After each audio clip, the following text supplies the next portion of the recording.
Saudações, investidor! Tudo bem com você? Você está no canal Aportando Conhecimento? E no vídeo de hoje, a gente vai falar do fundo imobiliário MXRF11.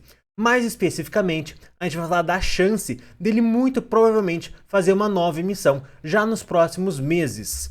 E na verdade, esse fundo imobiliário atualmente ele vem sendo cotado a R$10,85. Ele é um dos poucos fundos imobiliários da Bolsa de Valores que são ali da cota base 10, ou seja, o valor da sua cota está muito mais próximo de R$10, ao contrário da grande maioria dos fundos atualmente que tem cotas base 100, ou seja, a cotação das cotas da maioria dos FIIs são aí na base de próxima a R$100. Isso faz com que muita gente que acaba entrando recentemente na bolsa opte por investir principalmente em fundos imobiliários cota base 10, porque acreditam que com isso eles conseguiam comprar mais cotas como seu aporte mensal.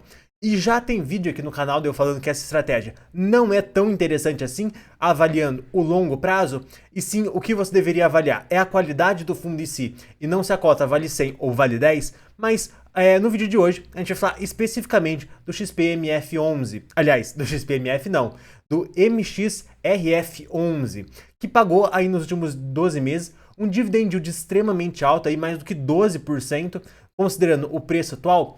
E conforme a gente pode ver aqui, nos últimos meses, ele vem subindo bastante a sua cotação. E essa subida de cotação fez com que atualmente ele esteja 6% acima do seu valor patrimonial, que é de R$10,06. E esse fato dele estar um pouco acima do patrimonial é o que vai permitir ele fazer uma nova emissão muito em breve, pelo menos na minha opinião. Então, na verdade, quando um fundo imobiliário está acima da sua cota patrimonial, fica muito mais fácil ele emitir novas ações a R$10,06 e vender aí para novos investidores que queiram comprar. Porque você tem uma diferença do preço que está sendo negociado na bolsa para o preço da emissão. E com isso fica atrativo para os investidores comprarem as cotas da emissão. Então, caso você opte por comprar cotas dessa emissão, que ainda deve estar por vir, você aí compraria as cotas aí por volta de 6% mais barato, o que é uma vantagem muito grande. Então fica mais fácil para você fazer essa nova emissão. E uma nova emissão é muito bom para todo mundo. É muito bom para a gestora, que consegue aumentar o tamanho do fundo e acaba recebendo mais por isso também, mas também é muito boa para o investidor. Quanto maior o fundo imobiliário, quanto maior robustez ele tem, mais preparado para crises ele vai estar. Então vamos supor que a gente tem um fundo imobiliário que investe em 10 CRIs, por exemplo. Se ele tiver problema em um, você tomou aí um default de 10% do fundo. Agora, se você tiver um fundo imobiliário muito maior que investe em 100 CRIs e você toma o default em um, o problema é muito menor. Então, você fazer novas emissões, você aumentar o tamanho do fundo, acaba sendo bom para todo mundo. E o fundo imobiliário acima do valor patrimonial faz com que essa nova emissão seja muito fácil. Então, basicamente, o MXRF11 ele vai emitir novas cotas, ele vai criar cotas que não existiam antes e vendê-las para os investidores interessados e com isso captar ativos para aumentar o patrimônio do fundo.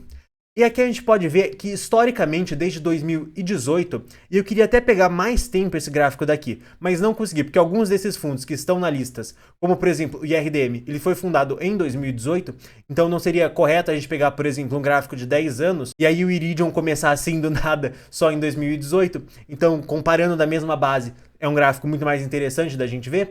Conforme a gente vê nesse gráfico, desde 2018, o MXRF11 rendeu mais de 55%, contra 30% do IFIX, que é a média de fundos imobiliários. Mas quando a gente pega os outros fundos imobiliários do mesmo segmento do MXRF11, que é o segmento de fundos de papel, a gente vê que atualmente ele é um dos fundos que mais rendeu. Ele é aqui a corzinha meio laranja, meio amarela, então aqui a gente pode ver que ele só fica atrás do Iridium, que realmente cresceu um absurdo de valor nos últimos tempos, isso muito por conta das grandes arbitragens que ele costumava fazer e atualmente vem tendo uma certa dificuldade de fazer, e por isso que ele acabou caindo tanto assim nos últimos tempos. Foi basicamente o que aconteceu com o Iridium, mas o MXRF11, como não fazia isso, continuou subindo normalmente e aqui chegou numa rentabilidade muito interessante comparado com os outros fundos imobiliários do mesmo segmento. E aqui a gente pode ver que majoritariamente ele investe em CRIs. Ele tem também um pouco de permutas financeiras que em breve devem acabar. Ele também tem um pouco de fundos imobiliários e ali um pouco de 1% em caixa. E ele investe bastante no setor corporativo, no setor comercial e residencial também. E agora falando das taxas dos CRIs que o MXRF possui em carteira, ele tem 1/3 do fundo imobiliário atrelado a CRIs, que são, por sua vez, atrelado ao CDI, numa taxa de 2,70, o que é uma taxa bem interessante. E ele tem também aqui quase 50% do fundo em CRIs atrelados ao IPCA a uma taxa de 7,32%. Então, assim, são taxas muito interessantes, mas eu acredito que quando a gente compara com o preço que ele vem sendo negociado e os outros fundos imobiliários também negociados na Bolsa de Valores, na minha opinião, ele não se torna tão interessante assim. Mas, obviamente, essa é só a minha opinião. E esse vídeo vai chegando ao fim e eu vou estar recomendando outros 2 vídeos sobre fundos imobiliários de papel que, na minha opinião, são bem interessantes.